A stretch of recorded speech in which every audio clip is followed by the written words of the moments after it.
Good afternoon, and welcome to the Georgia Department of Community Affairs webinar for the Georgia Rental Assistance Program. Before we get started, we'd like to share a few reminders. All participants will be muted during the presentation. A Q&A will take place today, but it will be from pre-submitted questions, meaning we will answer the questions provided by you and other participants when you register. If time allows, we will also provide an opportunity for you to ask questions during the webinar as well. After today's presentation, you will receive an email within a few days with the recording and the links to 2 videos that will be shown in the PowerPoint. Now, Katie Arney, GRA Operations Manager, will share more information about the program. So, diving into the program overview, this is the Georgia Rental Assistance Program. We, DCA, the Department of Community Affairs, has been allocated some funding from this U.S. Treasury Department funding that allocated $25 billion to states and local governments as a part of a stimulus package and in direct response to the COVID-19 pandemic. Georgia received $552 million in stimulus funds through this emergency rental assistance program. Funds are intended to provide relief to landlords and renters who are behind on rental and utility payments due to the coronavirus pandemic. DCA has created an online application for individuals to apply to receive funding to bring past due rent and utility balances current. Hopefully some of the people who are on this call right now are applicants themselves or potential applicants. And then the very last thing, and this is a frequently asked question, especially in these kind of forums of presentations, is that this program through DCA does not cover 12 jurisdictions in Georgia, which have received their own ERA funding. So those are the City of Atlanta, Augusta-Richmond County, Chatham County, Cherokee County, Clayton County, Cobb County, DeKalb County, Forsyth County, Fulton County, Gwinnett County, Hall County, and Henry County. So I know that there are often a lot of questions about, well, I live in Gwinnett County and the assistance is almost out, or I live in DeKalb County and they're not taking applications right now. And so there is a stipulation for this program specifically through DCA that when the funding dries up in any of these 12 jurisdictions, that this program may begin accepting applications from those counties. And just know right now we are in conversation with those counties and we're keeping up to date with them. And there's the status of their programs. There's also a list that maybe one of my colleagues can provide or that can be provided after this call of the resources to reach out in these counties and apply for assistance through their programs. So for financial assistance provided, the Georgia Rental Assistance Program provides assistance to eligible renters, their landlords, utility providers to cover activities including rent arrears, current and future rent payments, and then utility arrears payments. And that is something that I'd like to highlight real quick, is that we can only pay arrears of utilities and not forward utilities. So what assistance is provided? So for past due support, we can provide up to 12 months or $15,000 of rental and utility assistance. I know that a common request is if an applicant does not max out at $15,000, but does max out at 12 months, applicants request up to $15,000, and I just wanted to make clear that this is a 12-month program, and so if you max out at the 12 months, then you cannot request up to that $15,000 unless you request future payments, and future payments are granted on a case-by-case basis. I'll talk about that in the future support, but just wanted to note that no arrearages may be addressed prior to March 13th, 2020. And so for any kind of requests for arrearages for March 2020, that payment is prorated. And then future rental assistance cannot be provided unless the arrearage is also addressed. So applicants cannot apply for future rental assistance without having rental arrears at the time of application. Future support is we can grant forward rent up to 3 months at this time, and that is again on a case-by-case basis if it exceeds the 12-month cap.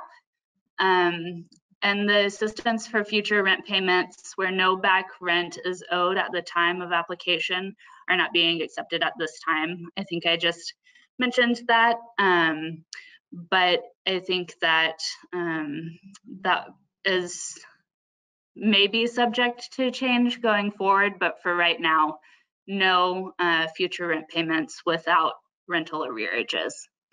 And then future utility payments, again, will not be made. And then please note that all assistance is based on remaining availability of funding for this program.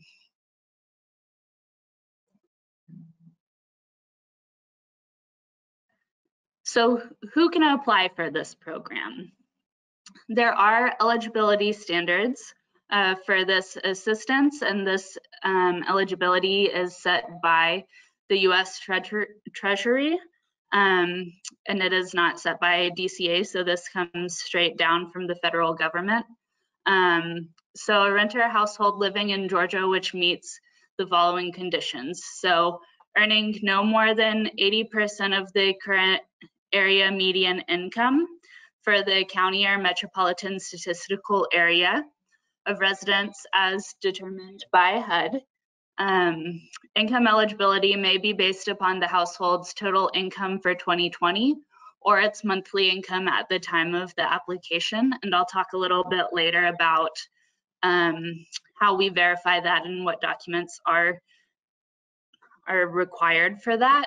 And then also an eligibility is the applicant has to either qualify for unemployment benefits or have experienced a loss or reduction in household income, incurred significant costs, or experienced other financial hardship due directly or indirectly to COVID-19, which the applicant must attest in writing, and we have a form specifically for that attestation, and that is that can be found online, and that link should be in this presentation, and I'm sure somebody will drop it in the chat as well.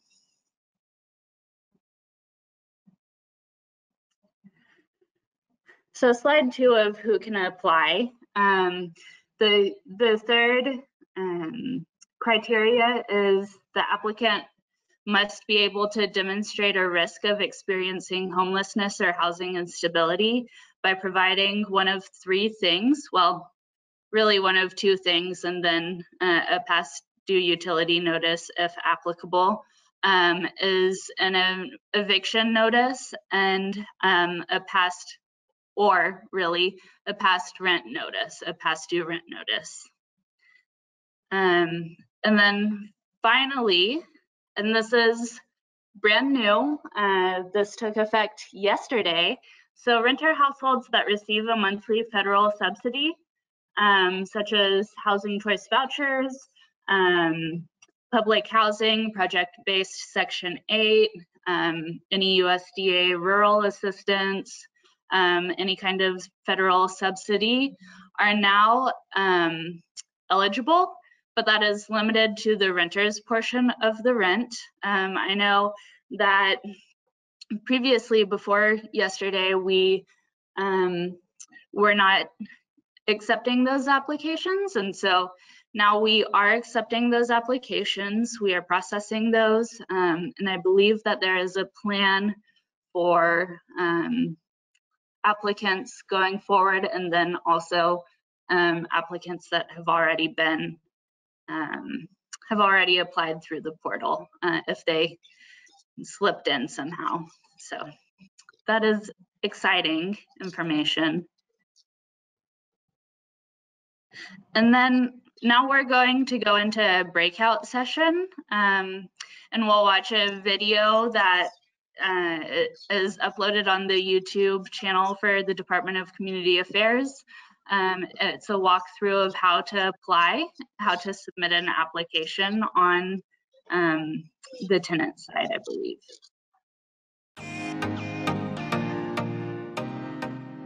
Hello, and welcome to another Georgia Community Affairs tutorial video.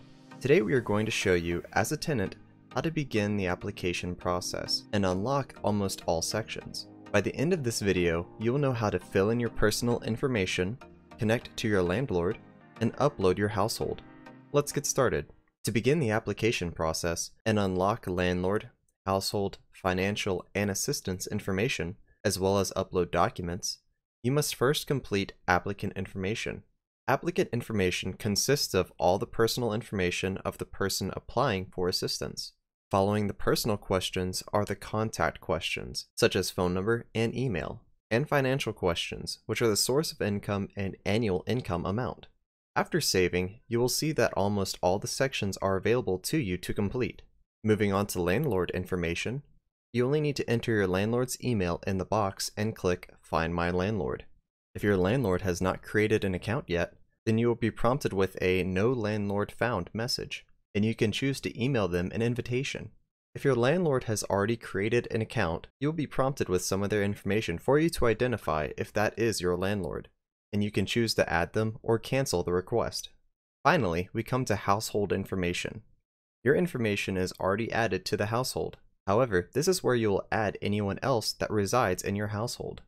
There are similar personal questions as the ones answered in applicant information except for two, those being what is the relationship to the head of household and has this household member been impacted by COVID-19. Relation to head of household is a drop-down box where you will choose whichever one best applies to the member, and the other, asking if they are impacted by COVID-19, is just a checkbox where you only click it if it applies. Also, if you enter a date of birth that shows the member is 18 or older, you can enter the income source and annual income amount for that member as well.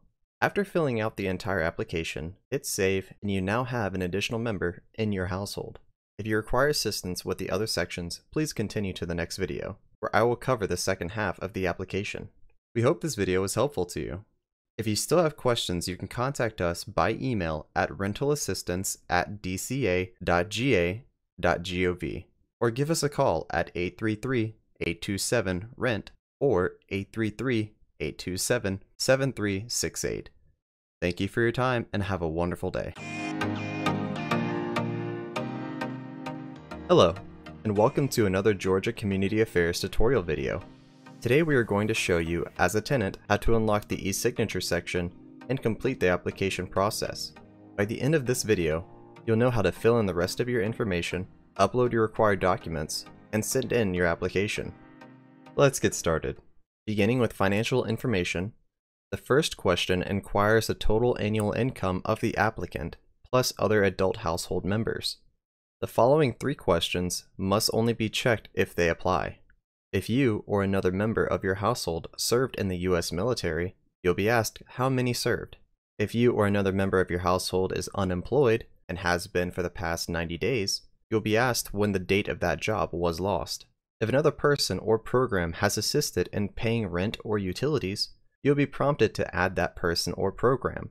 Along with that, you must enter the amount given, the frequency of those payments, if those payments were for rent or utilities, and give an explanation of the assistance. Moving on to assistance information, here is where you will enter what assistance you are requesting as well as how much you are requesting. To enter your rent assistance, enter the monthly rent amount, how much rent is overdue, and how many future rent payments you need assistance for. After that, select all of the months you missed below. Next, if you are requesting utilities assistance, check the box and click Add Utility. Here you will add the utility company's name, the type of utility, the name on the account number, and the amount requested. Then check the next box if the payment is included in the rent and mark it if it is a past due or upcoming payment. If it is a past due payment, mark the months missed as you did before, then click Save. The last section you need to complete to unlock eSign is Upload Documents. There are blank templates available for download in the Required Documents tab if you need them. To upload a document, click Upload File and choose which document to upload. If you chose the wrong document, you can click the X button on the side to delete the current document. Once you have uploaded all the files, the Upload All button will light up, signifying you can click it and move on. You can always revisit this section later by clicking the Edit button. If you are not sure that you uploaded the correct file, you can download the uploaded file using the button to the left of the X. After you complete the various sections, eSign will now be available, where you will read thoroughly and mark all of the acknowledgements before answering if you were assisted by someone in completing this application. If you were, you only need to select who did and enter the grade number before you sign and finish your application. We hope this video was helpful to you. If you still have questions, you can contact us by email at rentalassistance@dca.ga.gov or give us a call at 833-827-RENT or 833-827-7368. Thank you for your time and have a wonderful day. All right, so for renter requirements, we'll go over required renter documentation. So this is just documentation that is required for all applicants for residents or tenants. So we do need photo identification of the applicant. And so that can be a driver's license, a government issued photo ID, US military photo ID, tribal photo ID, passport card. I know frequently we see people who use their social security card as this identification, and I just want to let you all know that that is not sufficient identification. We do need a photo identification, and then we also need proof of renter status, so a lease, a certification, evidence of utility payment, landlord attestation are all examples of this documents that are applicable for showing proof of renter status. Additional documentation is needed if the landlord has a family relationship to anyone in the household. So we do need a copy of the lease and verification of a past rental payment history of no less than 6 months. If the tenant applicant is a family member of the landlord. We also need proof of risk of homelessness and housing instability. So this can be an eviction notice, a past due rent notice, past due utility notice. We also need income documents for the household members. So this can be fulfilled by an attestation in limited circumstances, but ideally we would need either 60 days of proof of income, so pay stubs,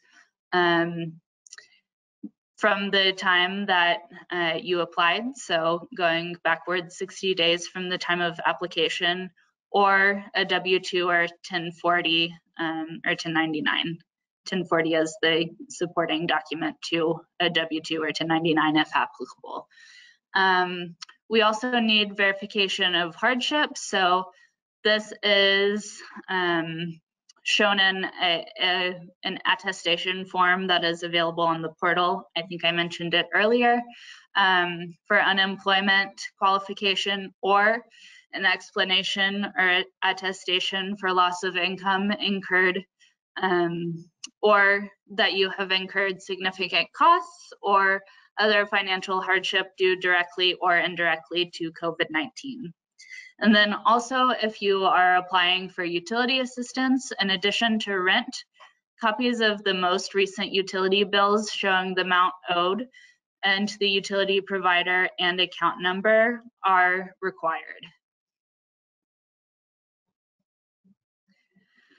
So this is the landlord requirements. There are two different applications that ideally merge into one complete application that gets processed. So we do need the tenant application, and then we also need the landlord to do their application. And there is special circumstances that I'll talk about in maybe just 1 second.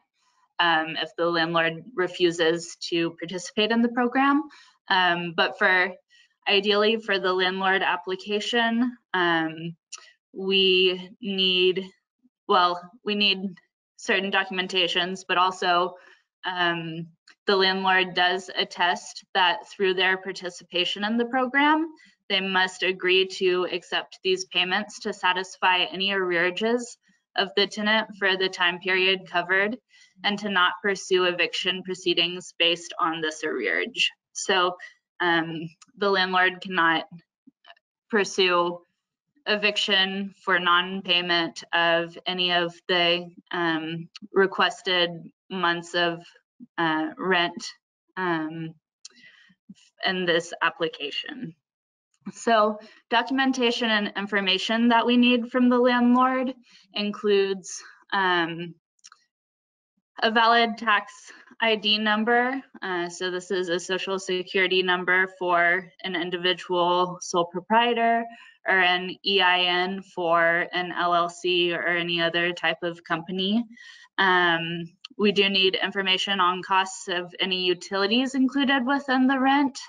So utilities covered by the landlord within the rent will be treated as rent. So most often we see this as water or garbage or any kind of those things that are often kind of included in the rent.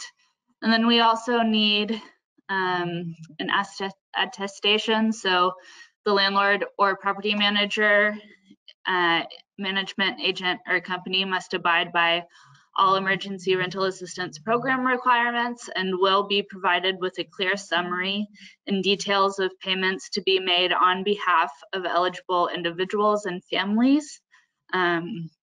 So that is something that I believe to some extent is present on the landlord side of the application that landlords can view. And then also, finally, legal fees and other charges included in the amount requested as applicable are not permitted. So, in as many words, the Georgia Emergency Rental Assistance Program does not pay legal fees. And then as well, payments of reasonably accrued late fees included in rental or utility arrears, if incurred due to COVID-19, are allowed, but they are limited to 8% of the total arrearage. And so the landlord does also attest to being knowledgeable of that 8% as well for fees.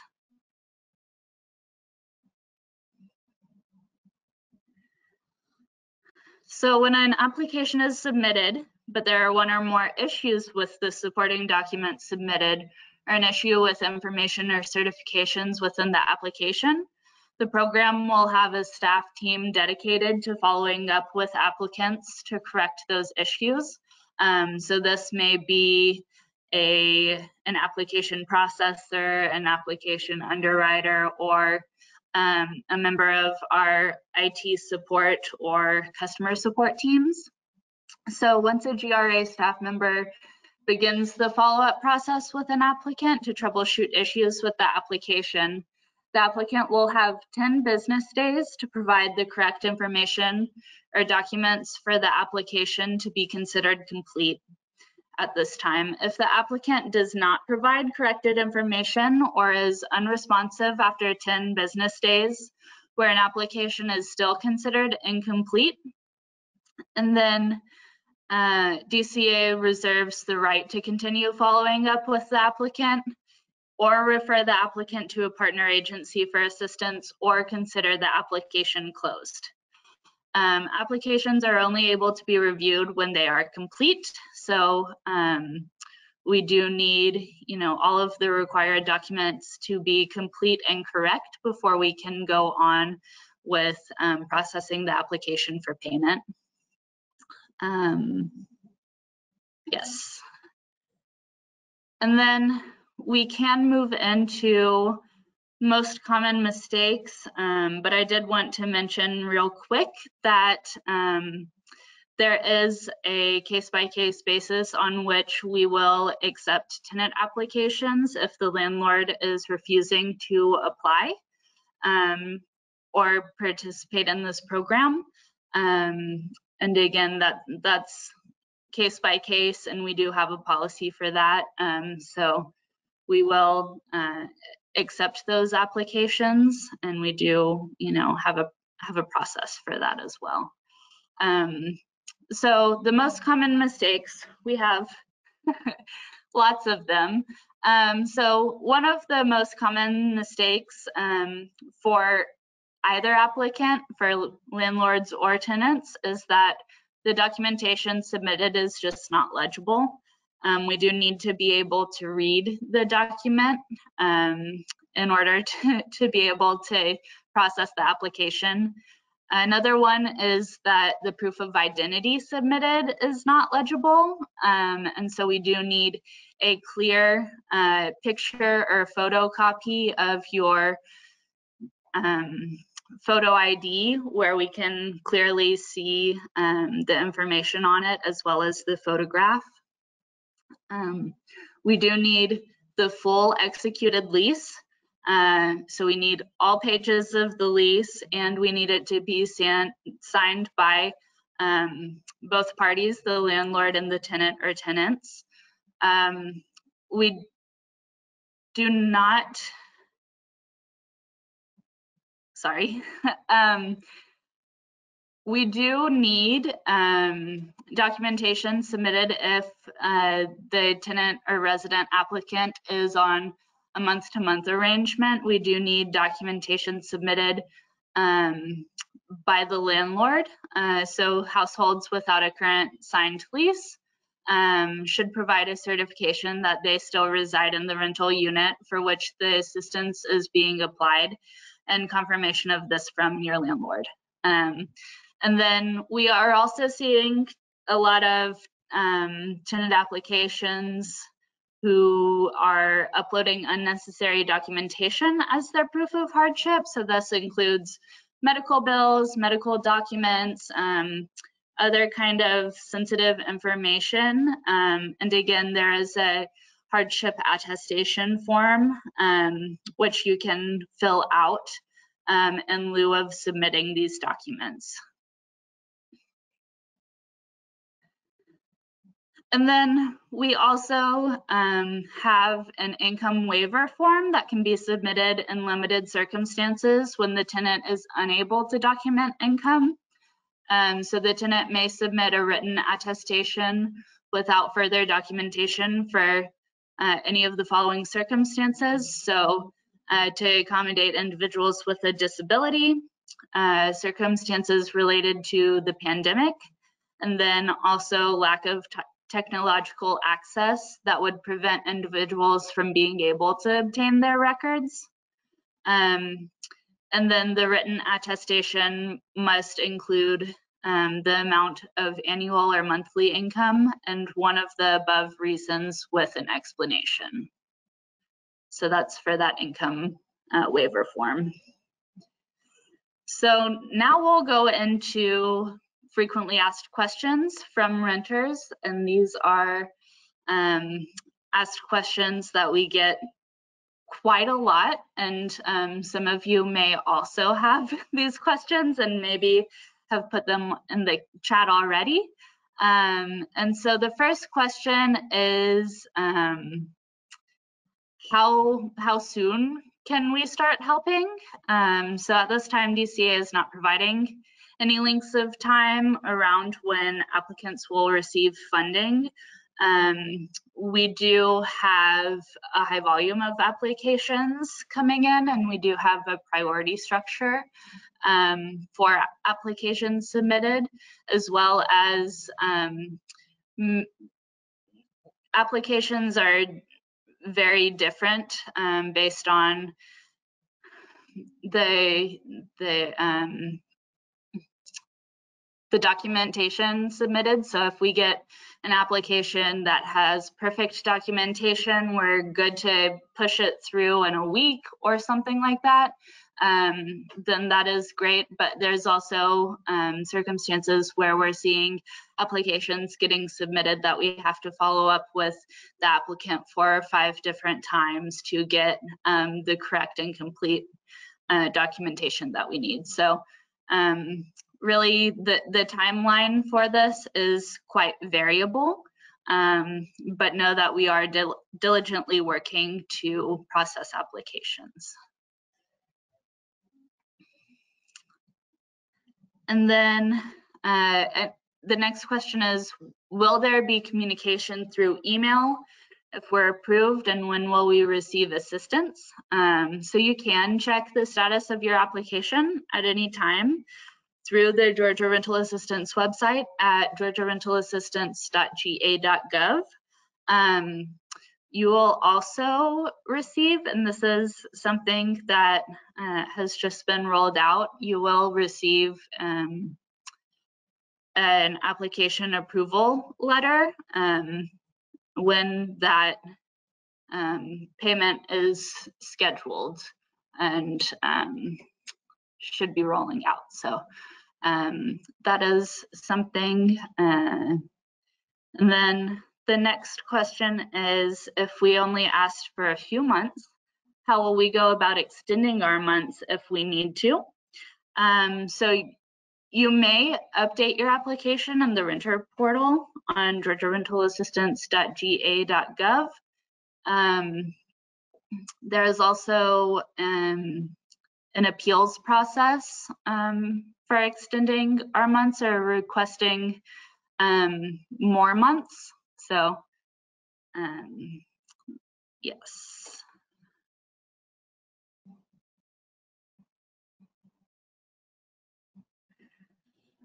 Ooh, this one's a doozy. So this question is, can you still be evicted before the assistance starts? And the answer to that is the CDC eviction moratorium has been extended until June 30th, 2021. And that is still the most up-to-date and accurate information. So no one should be evicted solely for non-payment of rent until that day. If you are a tenant whose landlord is pursuing eviction due to non-payment, you can visit georgialegalaid.org for more information. And then, and I know I've touched on this already, but if a landlord refuses to participate, then DCA can still pay the tenant, and we would need to be alerted to who that tenant is, and it will require something in writing from the landlord to say that he or she does not want to participate as well.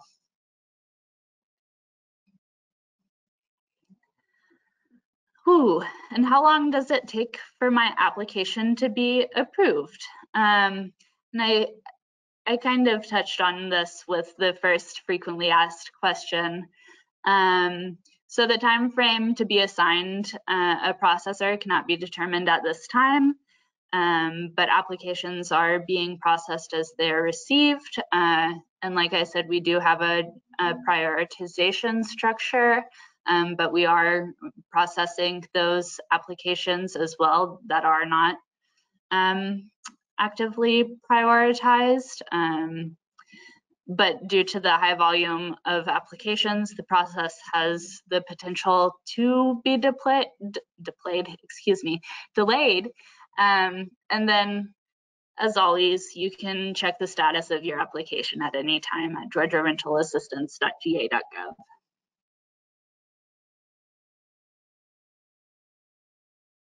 And then this goes back to anybody who receives a federal subsidy or any other kind of rental assistance. So this question is, I received funding from the Housing Authority. Am I still eligible for assistance? And that is yes.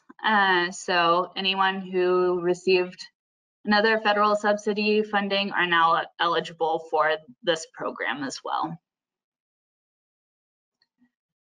What about options available for private bilingual landlord and renters relationships?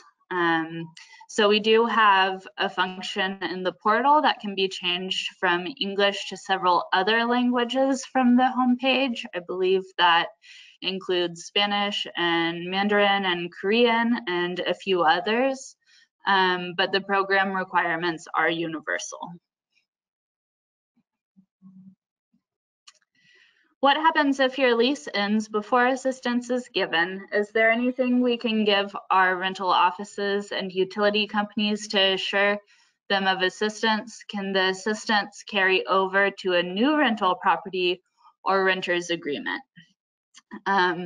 So this is a very frequently asked question, and the answer to this is that you must be occupying the households that you applied for funding to receive financial assistance from this GRA program. So when you first apply, that address that you list on your application has to be the address where you are currently residing.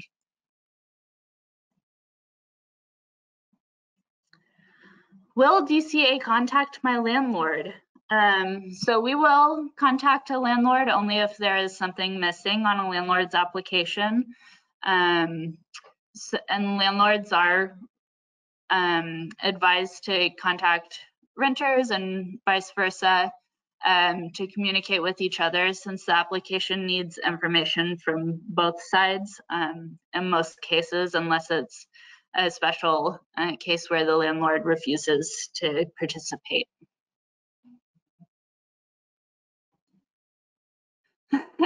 Do I need my landlord's participation?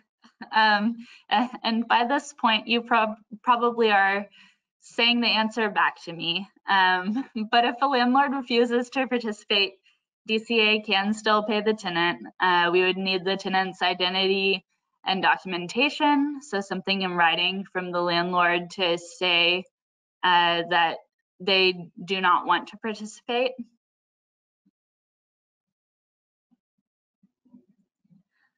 And then another question is, I need help for housing now that I'm homeless. I also wanted to know if you all help with housing.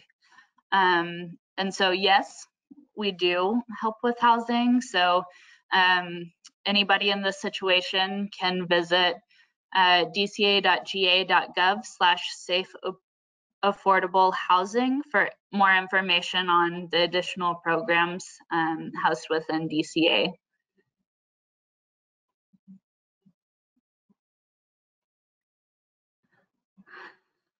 The next question is, when I'm approved, do I have to stay in the same city? And so again, yes, you must be occupying the same address unit that you applied for funds for to receive those funds. And then another question is this program for COVID-19 survivors?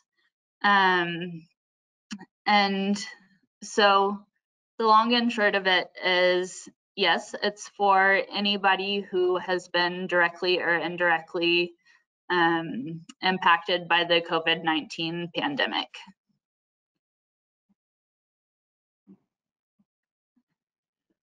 Will there be another renters webinar? So yes, we have seen that there is demand for such things, and so we're highly considering making this more of a series than just a one-off webinar. Are there any assistance programs available or coming in the near future for homeowners? And at this time, there is not on the horizon for the GRA program specifically.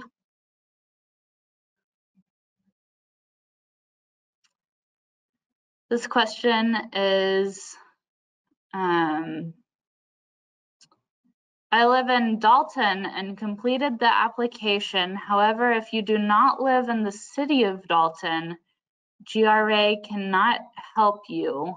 Can you tell me why? So the U.S. Treasury, and this is not specific to Dalton, and I am not sure what county Dalton is in, but the U.S. Treasury has, released extensive policy guidance to state and local governments that we are expected to follow. So the decision to not fund statewide from day one is designed to comply with this guidance. And then currently those 12 jurisdictions that I mentioned, have their own funding. So it may be the case that that area falls within those 12 jurisdictions. Then the next question is, if I'm subletting, can I still get assistance? So the tenant named on the lease is the person who should be requesting assistance. And this scenario indicates that there is a middle person. So the person who is subletting is not going to be, the person who should be requesting assistance. And I know that one of our colleagues who is our in-house counsel can speak a little bit more to this particular scenario once we get into the question and answer session. And then the next question is, how and when could some of my residents that want to stay get your help or assistance enrolling them into the program? And this comes directly from a landlord. So if the renter would like assistance completing the application, our program does have partner agencies all across the state that will assist. So if anybody is in this particular situation and would like assistance from a partner agency, you can email Georgia Rental Assistance at dca.ga.gov to receive a list of agencies.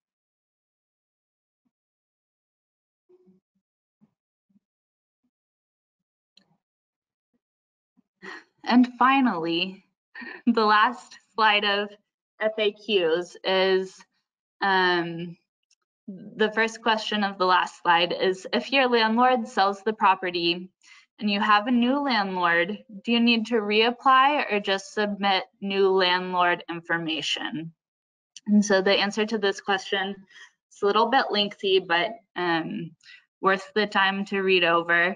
So if both the tenant and previous landlord have already e-signed the application, this will prevent both parties from editing the information submitted.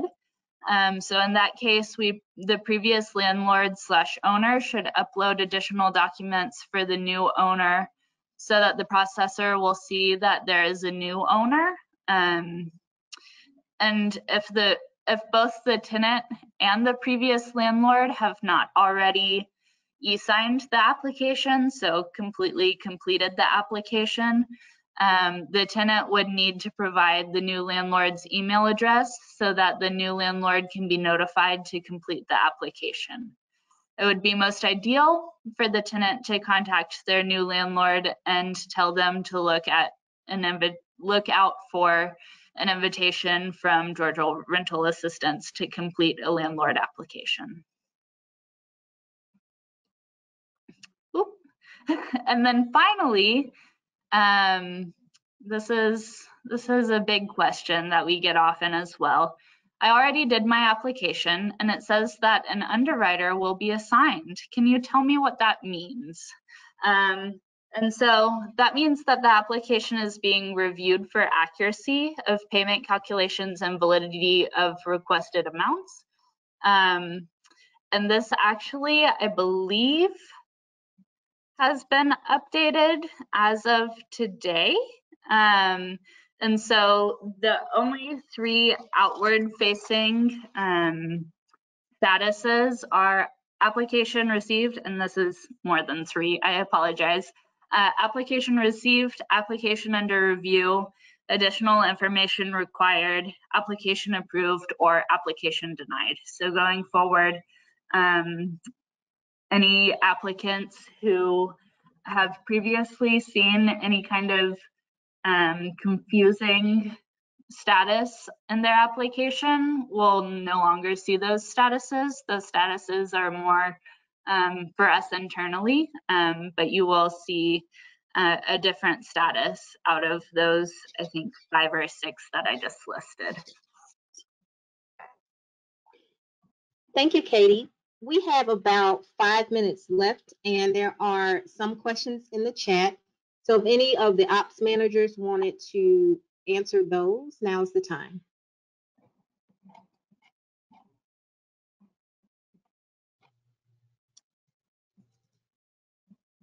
And I'll just read out the most recent one. It says, my landlord has refused already because he does not want to fix anything. So is it possible for you all to give a call? He's not going to write a letter. I think perhaps this is a Christy Levitt question. Can you hear me? Yes. Can you hear me? Yes. Yes. In those cases, we do need we always need you to provide us with the name of your landlord and their contact information. We will always reach out to the landlord to confirm. So yes, that can proceed even if he will not provide it in writing. There is a policy and a procedure step for us to follow in those instances. But we do need the name and the contact information for these landlords. Thank you, Christy. And I see another question. What does it mean when your status goes from processor approved to application under review?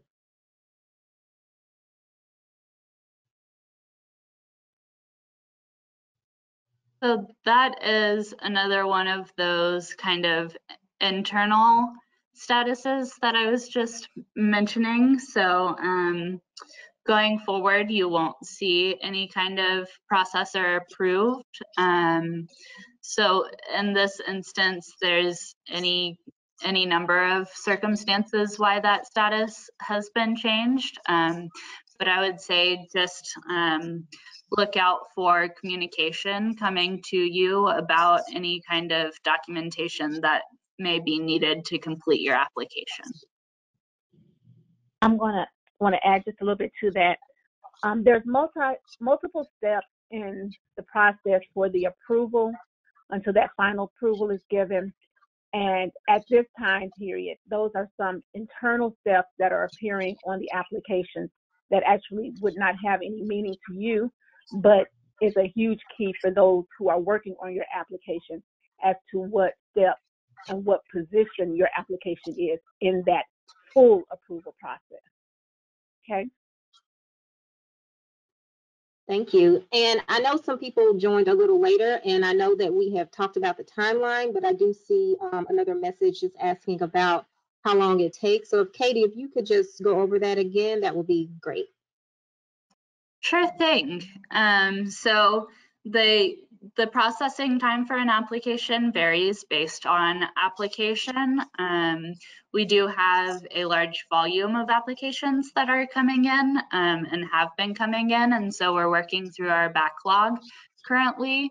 So it really is variable based on how complete and correct the application is when it comes into us.